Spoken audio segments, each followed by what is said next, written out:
அகமதாபாத்தில் 200க்கும் மேற்பட்ட உயிரை பறித்து நாட்டே உலுக்கிய விமான விபத்து. இந்த சம்பவம் என்ன நடந்து எப்படி நடந்துன்னு பார்க்கலாம்.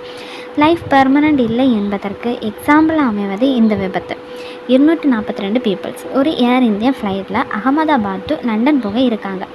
அந்த ஃப்ளைட்டில் நிறைய இன்ஃப்ளூயன்சர்ஸ், அப்புறம் பிரிட்டிஷ் இன்ஃப்ளூயன்சர்ஸ், அப்புறம் Gujarat X chief minister Vijay Rupani also அந்த ஃப்ளைட்டில் ட்ராவல் பண்ண இருந்தாங்க.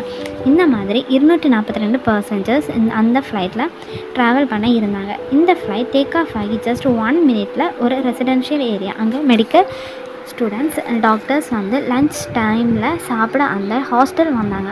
அந்த பிளேஸில் கரெக்டாக இந்த ஃப்ளைட் போய் ஆக்சிடெண்ட் ஆகி விபத்து ஏற்பட்டது. இந்த பர்டிகுலர் மேட்டர் தான் இந்தியா மட்டும் இல்லாமல் டோட்டல் வேர்ல்டு பேசிகிட்டு இருக்காங்க. நேம் என்னென்னு பார்த்தா ஏர் இந்தியா 171. இது டெல்லியில் இருந்து மார்னிங் 10:07 AM கிளம்பி அகமதாபாத்துக்கு 11:50 AM வந்து சேருது.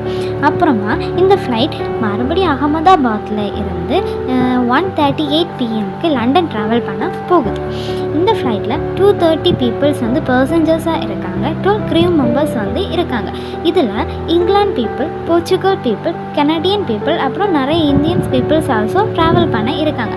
இதில் வந்து குஜராத்தில் உள்ள எக்ஸ் சீஃப் மினிஸ்டர் விஜய் ரூபானியும் ட்ராவல் பண்ண இருக்காங்க. இந்த ஃப்ளைட் டேக் ஆஃப் ஆகி ஜஸ்ட் 30 to 40 செகண்ட்ஸில் 600 ஃபீட் கிட்ட போச்சு. அங்கே போய் ஆக்சிடெண்ட் ஆச்சுன்னா பிஜே மெடிக்கல் காலேஜ் ஹாஸ்டலில். அங்கே வந்து மெடிக்கல் ஸ்டூடெண்ட்ஸ் அந்த டைமில் சாப்பிட்றதுக்குன்னு சொல்லி அங்கே வந்தாங்க. அவங்க சாப்பிட்டுட்டு இருந்த டைமில் பெரிய சவுண்டு கேட்குது. அதில் சாப்பிட்டுட்டு இருந்த பசங்களை சில பேர் வந்து இறந்தாங்க. நிறைய ஸ்டூடெண்ட்ஸ் வந்து காயப்பட்டு இருக்காங்க.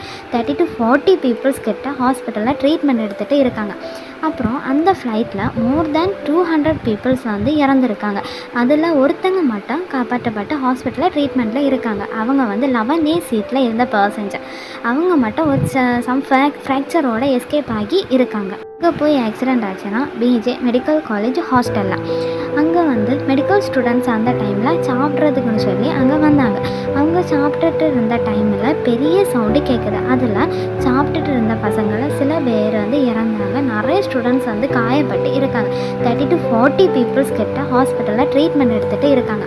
அப்புறம் அந்த ஃப்ளைட்டில் மோர் தேன் 200 பீப்புள்ஸ் வந்து இறந்துருக்காங்க. அதில் ஒருத்தங்க மட்டும் காப்பாற்றப்பட்டு ஹாஸ்பிட்டலில் ட்ரீட்மெண்ட்டில் இருக்காங்க. அவங்க வந்து 11A சீட்டில் இருந்த பர்சஞ்சர். அவங்க மட்டும் ஒரு சம் ஃப்ராக்சரோட எஸ்கேப் ஆகி இருக்காங்க. ஓனர் யாருன்னா டாட்டா சேர்மேன் யாருன்னா சந்திரசேகர். இவர் தமிழ்நாடு தான். இவர் எல்லா மீடியா கிட்டேயும் இம்மிடியேட்டாக பேசியிருக்காங்க. அதுக்கப்புறமா அவங்க வந்து என்ன சொல்லியிருக்காங்கன்னா, எங்களால் முடிஞ்ச ஹெல்ப் எல்லாமே நாங்கள் இவங்களுக்கு பண்ணுவோம். அதுக்கப்புறமா 3 மேட்டர்ஸ் வந்து மெயினாக வந்து சொல்லியிருக்காங்க.